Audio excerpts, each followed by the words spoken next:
ಸಮಸ್ತ ನಾಡಿನ ಜನತೆಗೆ ನಮ್ಮ ಹಳ್ಳಿ ಸುದ್ದಿ ಯೂಟ್ಯೂಬ್ ಚಾನಲ್ಗೆ ಆತ್ಮೀಯವಾದ ಸ್ವಾಗತ. ರೈತರಿಗೆ ಇದು ಭರ್ಜರಿ ಗುಡ್ ನ್ಯೂಸ್ ಅಂತಾನೆ ಹೇಳಬಹುದು. ಹೌದು, ಈ 23 ಜಿಲ್ಲೆಗಳಿಗೆ ಬಾಕಿ ಉಳಿದಂತ ರೈತರಿಗೆ ಬೆಳೆ ಹಾನಿ ಪರಿಹಾರ ಬಿಡುಗಡೆ ಆಗಲಿದೆ. ಹೌದು, ಇದು ಎಕರೆಗೆ 15,000 ರೂಪಾಯಿವರೆಗೆ ಜಮಾ ಆಗಿದೆ ಎಂದು ನಮಗೆ ತಿಳಿದು ಬರ್ತಾ ಇದೆ. ಹೌದು, ಕೆಲವರಿಗೆ ಮೆಸೇಜ್ ಬಂದಿರುವಂತದ್ದು ಕೂಡ ನಾನು ಇಲ್ಲಿ ಸ್ಕ್ರೀನ್ ಮೇಲೆ ತೋರಿಸ್ತಾ ಹೋಗ್ತೀನಿ. ದಯವಿಟ್ಟು ವಿಡಿಯೋನ ಮಧ್ಯದಲ್ಲಿ ಸ್ಕಿಪ್ ಮಾಡದೆ ಸಂಪೂರ್ಣವಾಗಿ ನೋಡಿ. ಸೊ ಮಧ್ಯದಲ್ಲಿ ಸ್ಕಿಪ್ ಮಾಡಿದ್ರೆ ನಿಮ್ಗೆ ವಿಷಯ ಅರ್ಥವಾಗುವುದಿಲ್ಲ. ದಯವಿಟ್ಟು ಪೂರ್ಣವಾಗಿ ನೋಡಿ. ಅದಕ್ಕೂ ಮೊದಲು ನೀವು ನಮ್ಮ ಚಾನೆಲ್ನ ಸಬ್ಸ್ಕ್ರೈಬ್ ಆಗಿಲ್ಲ ಅಂತಂದ್ರೆ ಈ ಕೂಡಲೇ ಸಬ್ಸ್ಕ್ರೈಬ್ ಆಗಿ, ಹಾಗೆ ಬೆಲ್ ಐಕನ್ ಕ್ಲಿಕ್ ಮಾಡಿ ಆಲ್ ಅಂತ ಸೆಲೆಕ್ಟ್ ಮಾಡಿ. ಹಾಗೆ ನಿಮ್ಮ ಖಾತೆಗೆ ಬೆಳೆ ಹಾನಿ ಪರಿಹಾರ ಜಮಾ ಆಗಿದ್ಯಾ? ಜಮಾ ಆಗಿದ್ರೆ ಎಸ್ ಅಂತ ಕಮೆಂಟ್ ಮಾಡಿ. ಹಾಗೆ ನಿಮ್ಮ ಜಿಲ್ಲೆ ಯಾವುದು ಎಂಬುದನ್ನು ಕೂಡ ನಮ್ಮ ಕಮೆಂಟ್ ಬಾಕ್ಸ್ ಅಲ್ಲಿ ತಿಳಿಸಿ. ಕರ್ನಾಟಕ ಕೃಷಿ ವಲಯದಲ್ಲಿ ಕಳೆದ 2025-26ನೇ ಸಾಲಿನ ಮುಂಗಾರು ಹಂಗಾಮಿನಲ್ಲಿ ಬೇಸರ ಫಲಿತಾಂಶವನ್ನ ನೀಡಿತು. ಕೆಲವು ಕಡೆ ಮಳೆ ಇಲ್ಲದೆ ಬರಗಾಲ ಛಾಯೆ ಇದ್ರೆ, ಇನ್ನು ಹಲವು ಜಿಲ್ಲೆಗಳಲ್ಲಿ ಅತಿಯಾದ ಮಳೆ ಮತ್ತು ಪ್ರವಾಹದಿಂದಾಗಿ ಕೈಗೆ ಬಂದ ತುತ್ತು ಬಾಯಿಗೆ ಬರದಂತಾಗಿತ್ತು. ರೈತರು ತಾವು ಬೆಳೆದ ಬೆಳೆಗಳನ್ನ ಕಣ್ಣ ಮುಂದೆ ಕಳೆದುಕೊಂಡು ಸಂಕಷ್ಟದಲ್ಲಿದ್ದರು. ಈ ಹಿನ್ನೆಲೆಯಲ್ಲಿ ರಾಜ್ಯ ಸರ್ಕಾರವು ರೈತರ ನೆರವಿಗೆ ಧಾವಿಸಿದ್ದು ಬಹುನಿರೀಕ್ಷಿತ ಬೆಳೆ ಹಾನಿ ಪರಿಹಾರವನ್ನ ಬಿಡುಗಡೆ ಮಾಡಲು ಪ್ರಾರಂಭಿಸಿದೆ. ಕಂದಾಯ ಇಲಾಖೆ ಮತ್ತು ಕೃಷಿ ಇಲಾಖೆ ಜಂಟಿ ಸಮೀಕ್ಷೆ ವರದಿ ಆಧಾರದ ಮೇಲೆ ಇದೀಗ ರೈತರ ಖಾತೆಗಳಿಗೆ ನೇರವಾಗಿ ಪರಿಹಾರ ಹಣ ಜಮೆ ಆಗುತ್ತಿದೆ.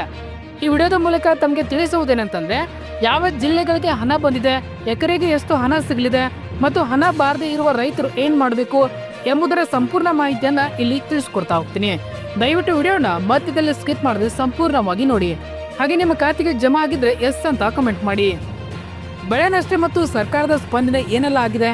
ಹೌದು, ವಾಡಿಕೆಗಿಂತ ಹೆಚ್ಚು ಮಳೆಯಾದ ಕಾರಣ ರಾಜ್ಯದ ಉತ್ತರ ಕರ್ನಾಟಕ, ಮಲೆನಾಡು ಹಾಗೂ ಕರಾವಳಿ ಭಾಗಗಳಲ್ಲಿ ಅಪಾರ ಪ್ರಮಾಣದ ಬೆಳೆ ನಷ್ಟವಾಗಿದ್ದು, ನದಿಗಳ ಪ್ರವಾಹದಿಂದಾಗಿ ಫಲವತ್ತಾದ ಮಣ್ಣು ಕೊಚ್ಚಿ ಹೋಗಿದ್ದು ಒಂದೆಡೆ ಆದ್ರೆ ಜಮೀನಿನಲ್ಲಿ ನೀರು ನಿಂತು ಬೆಳೆ ಕೊಳಿತು ಹೋಗಿದ್ದು ಇನ್ನೊಂದೆಡೆ. ರೈತರು ಸರ್ಕಾರಕ್ಕೆ ಪರಿಹಾರಕ್ಕಾಗಿ ನಿರಂತರವಾಗಿ ಮನವಿ ಮಾಡುತ್ತಲೇ ಇದ್ದರು. ಈ ಮನವಿಗೆ ಸ್ಪಂದಿಸಿರುವ ರಾಜ್ಯ ಸರ್ಕಾರ ಮುಖ್ಯಮಂತ್ರಿ ಸಿದ್ದರಾಮಯ್ಯ ಹಾಗೂ ಕಂದಾಯ ಸಚಿವ ಕೃಷ್ಣ ಬೈರೇಗೌಡ ಅವರ ನೇತೃತ್ವದಲ್ಲಿ ಪರಿಹಾರ ಕಾರ್ಯವನ್ನ ಚುರುಕುಗೊಳಿಸಿದೆ.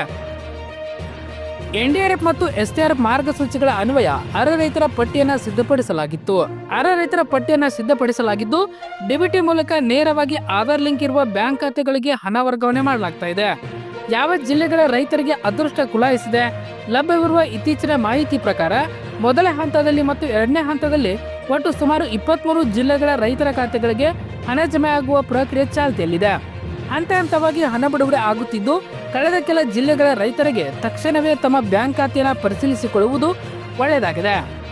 ಉತ್ತರ ಕರ್ನಾಟಕ ಭಾಗದಲ್ಲಿ ನೋಡೋದಾದ್ರೆ ವಿಜಯಪುರ, ಕಲಬುರಗಿ, ಬೀದರ, ಯಾದಗಿರಿ, ರಾಯಚೂರು, ಬಾಗಲಕೋಟೆ, ಬೆಳಗಾವಿ, ಗದಗ, ಹಾವೇರಿ ಮತ್ತು ಧಾರವಾಡ ಜಿಲ್ಲೆಗಳಲ್ಲಿ ಜಮಾ ಆಗುವಂಥದ್ದು. ಇನ್ನು ಮಧ್ಯ ಕರ್ನಾಟಕ ಹಾಗೂ ಮಲೆನಾಡು ಭಾಗಗಳಲ್ಲಿ ದಾವಣಗೆರೆ, ಚಿತ್ರದುರ್ಗ, ಶಿವಮೊಗ್ಗ, ಚಿಕ್ಕಮಗಳೂರು ಈ ಭಾಗಗಳಲ್ಲಿ ಜಮಾ ಆಗ್ತಾ ಇದೆ. ದಕ್ಷಿಣ ಕರ್ನಾಟಕ ಹಾಗೂ ಕರಾವಳಿಗಳಲ್ಲಿ ತುಮಕೂರು, ಚಿಕ್ಕಬಳ್ಳಾಪುರ, ಕೋಲಾರ, ಬೆಂಗಳೂರು ಹಾಗೂ ಬೆಂಗಳೂರು ಗ್ರಾಮಾಂತರ, ಬೆಂಗಳೂರು ನಗರ, ರಾಮನಗರ, ಮಂಡ್ಯ, ಮೈಸೂರು ಹಾಗೂ ಕೆಲ ಭಾಗಗಳಲ್ಲಿ ಜಮಾ ಆಗ್ತಾ ಇದೆ. ಇನ್ನು ದಕ್ಷಿಣ ಕನ್ನಡ ಮತ್ತು ಉಡುಪಿ ಕೂಡ ಅಲ್ಲಿ ಕೂಡ ಜಮಾ ಆಗಲು ಸ್ಟಾರ್ಟ್ ಆಗಿದೆ. ಮೇಲ್ಕಂಡ ಜಿಲ್ಲೆಗಳಲ್ಲಿ ಸಮೀಕ್ಷೆ ಕಾರ್ಯ ಮುಗಿದಿದ್ದು ರೈತರ ಪಟ್ಟಿ ಅಂತಿಮಗೊಂಡಿದೆ. ಈಗಾಗಲೇ 80-90% ಅರ್ಹ ರೈತರಿಗೆ ಹಣ ತಲುಪಿದೆ ಎಂದು ಇಲಾಖೆ ಮೂಲಗಳು ತಿಳಿಸಿವೆ. ಇನ್ನು ಪರಿಹಾರ ಮೊತ್ತ ಯಾವ ರೀತಿ ಜಮಾ ಆಗ್ತಾ ಇದೆ? ಹೌದು, ಎಕರೆಗೆ ಎಷ್ಟು ಸಿಗಲಿದೆ? ರೈತರಲ್ಲಿ ಮೂಡುವ ಸಹಜ ಪ್ರಶ್ನೆ ಏನಂದ್ರೆ, ನನ್ನ ಖಾತೆಗೆ ಎಷ್ಟು ಹಣ ಬರಬಹುದು? ಸರ್ಕಾರವು ಹಳೆಯ ಸ್ವರೂಪ ಮತ್ತು ಹಾನಿಯ ಪ್ರಮಾಣದ ಆಧಾರದ ಮೇಲೆ ಪರಿಹಾರವನ್ನ ನಿಗದಿಪಡಿಸಿದೆ. ಇದನ್ನು ಪ್ರಮುಖವಾಗಿ 2 ಭಾಗಗಳಾಗಿ ನೋಡಬಹುದು. ಮಳೆಯಾಶ್ರಿತ ಮತ್ತು ಅಲ್ಪಾವಧಿ ಬೆಳೆಗಳು. ಸಾಮಾನ್ಯವಾಗಿ ಮುಂಗಾರು ಹಂಗಾಮಿನಲ್ಲಿ ಬೆಳೆಯುವ ಜೋಳ, ರಾಗಿ, ಹೆಸರು, ಉದ್ದು, ಶೇಂಗಾ ಮುಂತಾದ ಬೆಳೆಗಳಿಗೆ ಎಕರೆಗೆ ಕನಿಷ್ಠ 8,000ದಿಂದ 10,000ವರೆಗೆ ಪರಿಹಾರ ನೀಡಲಾಗ್ತಾ ಇದೆ.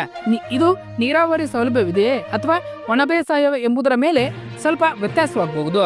ಸ್ನೇಹಿತರೆ, ದೀರ್ಘಾವಧಿ ಮತ್ತು ವಾಣಿಜ್ಯ ಬೆಳೆಗಳು. ಹೌದು, ವರ್ಷವಿಡೀ ಬೆಳೆಯುವ ಅಥವಾ ದೀರ್ಘಾವಧಿ ಬೆಳೆಗಳಾದ ಕಬ್ಬು, ಅಡಿಕೆ, ತೆಂಗು, ಬಾಳೆ ಮುಂತಾದ ತೋಟಗಾರಿಕಾ ಬೆಳೆಗಳಿಗೆ ಪರಿಹಾರ ಮೊತ್ತ ಹೆಚ್ಚುತ್ತಿರುತ್ತದೆ.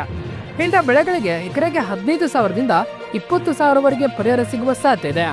ಒಟ್ಟಾರೆಯಾಗಿ ಲೆಕ್ಕ ಹಾಕುವುದಾದ್ರೆ ಪ್ರತಿ ಹೆಕ್ಟರ್ಗೆ ಅಂದ್ರೆ ಸುಮಾರು 2.5 ಎಕರೆಗೆ ಕನಿಷ್ಠ 30,000ದಿಂದ 35,000ವರೆಗೆ ಪರಿಹಾರದನ್ನ ರೈತರ ಕೈ ಸೇರುತ್ತಿದೆ. ಒಬ್ಬ ರೈತ ಗರಿಷ್ಠ 2 ಹೆಕ್ಟರ್ವರೆಗೆ ಪರಿಹಾರ ಪಡೆಯಲು ಅರ್ಹರಾಗಿರುತ್ತಾನೆ. ಇನ್ನು ಹಣ ಬಾರದೇ ಇದ್ರೆ ಏನ್ ಮಾಡ್ಬೇಕು? ಹೌದು, ನಿಮ್ಮ ಊರಿನಲ್ಲಿ ಅಥವಾ ನಿಮ್ಮ ಅಕ್ಕಪಕ್ಕದ ಜಮೀನವರಿಗೆ ಪರಿಹಾರ ಬಂದು ನಿಮಗೆ ಇನ್ನೂ ಹಣ ಬಂದಿಲ್ಲವೇ? ಹಾಗಾದ್ರೆ ಗಾಬರಿ ಆಗುವ ಅವಶ್ಯಕತೆ ಇಲ್ಲ. ಹಣ ಬಾರದಿರಲು ಪ್ರಮುಖ ಕಾರಣ FID ಅಥವಾ ಫ್ರೂಟ್ ID ಇಲ್ಲಿನ ಲೋಪದೋಷಗಳಾಗಿರಬಹುದು. ರಾಜ್ಯ ಸರ್ಕಾರವು ಈಗ ಎಲ್ಲಾ ಕೃಷಿ ಸಂಬಂಧಿತ ಯೋಜನೆಗಳನ್ನ ಫ್ರೂಟ್ ತಂತ್ರಾಂಶದ ಮೂಲಕವೇ ನಿರ್ವಹಿಸುತ್ತದೆ. PM ಕಿಸಾನ್ ಆಗಿರಲಿ ಅಥವಾ ಬೆಳೆ ಪರಿಹಾರವಾಗಿರಲಿ ನಿಮಗೆ FID ಇರಲೇಬೇಕು. ಹೌದು, ಪರಿಹಾರ ಪಡೆಯಲು ನೀವು ಮಾಡಬೇಕಾದ ಕೆಲಸಗಳೇನು? ಹೌದು, ದಾಖಲೆಗಳ ಪರಿಶೀಲನೆ. ಹೌದು, ನಿಮ್ಮ ಹತ್ತಿರದ ರೈತ ಸಂಪರ್ಕ ಕೇಂದ್ರಕ್ಕೆ ಭೇಟಿ ನೀಡಿ ನಿಮ್ಮ FID ಚಾಲ್ತಿಯಲ್ಲಿದೆಯೇ ಎಂದು ಒಂದ್ಸಾರಿ ಪರಿಶೀಲಿಸಿಕೊಳ್ಳಿ. ಇನ್ನು ಎರಡನೇದಾಗಿ ನಿಮ್ಮ ಆಧಾರ್ ಕಾರ್ಡ್ಗೆ ಮೊಬೈಲ್ ನಂಬರ್ ಲಿಂಕ್ ಆಗಿದೆಯಾ ಅದನ್ನು ಕೂಡ ಚೆಕ್ ಮಾಡಿಕೊಳ್ಳಿ. ಇನ್ನು ಬ್ಯಾಂಕ್ ಪಾಸ್ಬುಕ್ ಜೆರಾಕ್ಸ್. ಹೌದು, ಇದರಲ್ಲಿ ಕೂಡ NPCI ಮ್ಯಾಪಿಂಗ್ ಆಗಿದೆಯಾ ಒಂದ್ಸಾರಿ ಅದನ್ನು ಕೂಡ ಕನ್ಫರ್ಮ್ ಮಾಡ್ಕೊಳ್ಳಿ. ಪ್ರಸ್ತುತ ಸಾಲಿನ ಪಹಣಿ. ಹೌದು, RTC ಬೇಕಾಗುತ್ತದೆ. ಇನ್ನು 2 ಪಾಸ್ಪೋರ್ಟ್ ಜೊತೆಯ ಫೋಟೋ ಬೇಕಾಗುತ್ತವೆ. ನಂತರ ಸ್ವಯಂ ಘೋಷಣೆ ಪತ್ರ ಅಗತ್ಯವಿದ್ರೆ ಮಾತ್ರ ಅದನ್ನ ನೀವು ಕೊಡಬೇಕಾಗುತ್ತೆ. ಒಂದು ವೇಳೆ ನೀವು ಇನ್ನೂ ಫ್ರೂಟ್ ಪೋರ್ಟಲ್ನಲ್ಲಿ ನೋಂದಣಿ ಮಾಡಿಸಿಲ್ಲವಾದ್ರೆ ಮೇಲೆ ತಿಳಿಸಿದ ಎಲ್ಲಾ ದಾಖಲೆಯನ್ನ ಕೊಟ್ಟು ಹೊಸದಾಗಿ ನೋಂದಣಿ ಮಾಡಿಸ್ಕೊಳ್ಬೇಕಾಗುತ್ತೆ. ಈಗಾಗಲೇ ಮಾಡಿಸಿದ್ರೆ ಅದರಲ್ಲಿ ಹೆಸರು ಅಥವಾ ಬ್ಯಾಂಕ್ ಖಾತೆ ವಿವರ ತಪ್ಪಾಗಿದ್ರೆ ಅದನ್ನೇ ನೀವು ಅಲ್ಲಿ ಕೃಷಿ ಇಲಾಖೆಗೆ ಹೋಗಿ ತಿದ್ದುಪಡಿಯನ್ನ ಮಾಡಬೇಕಾಗುತ್ತೆ. ಸರ್ಕಾರವು ಬಿಡುಗಡೆ ಮಾಡಿರುವ ಹಣ ಹಂತ ಹಂತವಾಗಿ ಜಮಾ ಆಗುತ್ತಿದೆ. ಬ್ಯಾಂಕಿಂಗ್ ಸರ್ವ ಸಮಸ್ಯೆಗಳು ಅಥವಾ ರಜಾ ದಿನಗಳ ಕಾರಣದಿಂದ ಹಣ ಜಮೆ ಆಗಲು 2-3 ದಿನ ತಡವಾಗಬಹುದು. ಅದರಿಂದ ರೈತರು ತಾಳ್ಮೆಯಿಂದ ಇರಬೇಕು. ಅಲ್ಲದೆ ಬೆಳೆ ವಿಮೆ ಮಾಡಿಸಿದ ರೈತರಿಗೆ ಈ ಬೆಳೆ ಹಾನಿ ಪರಿಹಾರ ಜೊತೆಗೆ ವಿಮಾ ಕಂಪನಿಯಿಂದಲೂ ಪ್ರತ್ಯೇಕವಾಗಿ ಪರಿಹಾರ ಬರುವ ಸಾಧ್ಯತೆಗಳಿರುತ್ತವೆ. ಒಟ್ಟಾರೆಯಾಗಿ ಹೇಳುವುದಾದ್ರೆ ಸಂಕಷ್ಟದ ಸಮಯದಲ್ಲಿ ಸರ್ಕಾರ ರೈತರ ಕೈ ಹಿಡಿದಿದೆ. ಈ ಪರಿಹಾರದ ಹಣವು ಕೂಡ ಮುಂದಿನ ಹಂಗಾಮಿನ ಬಿತ್ತನೆ ಬೀಜ, ಗೊಬ್ಬರ ಖರೀದಿ ಅಥವಾ ಸಾಲದ ಬಡ್ಡಿ ಕಟ್ಟಲು ರೈತರಿಗೆ ಸ್ವಲ್ಪ ಮಟ್ಟಿಗಾದ್ರೂ ಆಸರೆ ಆಗಲಿದೆ. ಈ ಕೂಡಲೇ ನಿಮ್ಮ ಬ್ಯಾಂಕ್ ಖಾತೆಯನ್ನ ಪರಿಶೀಲಿಸಿಕೊಳ್ಳಿ. ಇನ್ನು ಹಣ ಬಾರದಿದ್ರೆ ಕೂಡಲೇ ರೈತ ಸಂಪರ್ಕ ಕೇಂದ್ರ ಅಥವಾ ಗ್ರಾಮ ಲೆಕ್ಕಿಗರನ್ನ ಸಂಪರ್ಕಿಸಬೇಕಾಗುತ್ತದೆ. ಇನ್ನು 1 ಎಕರೆಗೆ ಎಷ್ಟು ಬೆಳೆ ಹಾನಿ ಪರಿಹಾರ ಸಿಗಲಿದೆ? ಹೌದು, ಬೆಳೆ ವಿಧ ಮತ್ತು ಜಮೀನಿನ ಸ್ವರೂಪ ಆಧಾರದ ಮೇಲೆ ಪರಿಹಾರ ಮೊತ್ತ ಬದಲಾಗ್ತಾ ಇದೆ. ಮಳೆಯಾಶ್ರಿತ ಬೆಳೆಗಳಿಗೆ ಅಂದ್ರೆ ಒಣ ಬೇಸಾಯ ಪ್ರತಿ ಎಕರೆಗೆ ಕನಿಷ್ಠ 8,500 ರೂಪಾಯಿ ಜಮಾ ಆಗಲಿದೆ. ಇನ್ನು ನೀರಾವರಿ ಬೆಳೆಗಳಿಗೆ ಪ್ರತಿ ಎಕರೆಗೆ ಸುಮಾರು 17,000 ರೂಪಾಯಿ ಜಮಾ ಆಗಲಿದೆ. ಇನ್ನು ಬಹುವಾರ್ಷಿಕ ಮತ್ತು ತೋಟಗಾರಿಕಾ ಬೆಳೆಗಳಿಗೆ 22,500 ರೂಪಾಯಿವರೆಗೂ ಜಮಾ ಆಗುವ ಸಾಧ್ಯತೆ ಇದೆ. ಇನ್ನು 1 ಹೆಕ್ಟರ್ಗೆ ಎಷ್ಟು ಜಮಾ ಆಗಬಹುದು?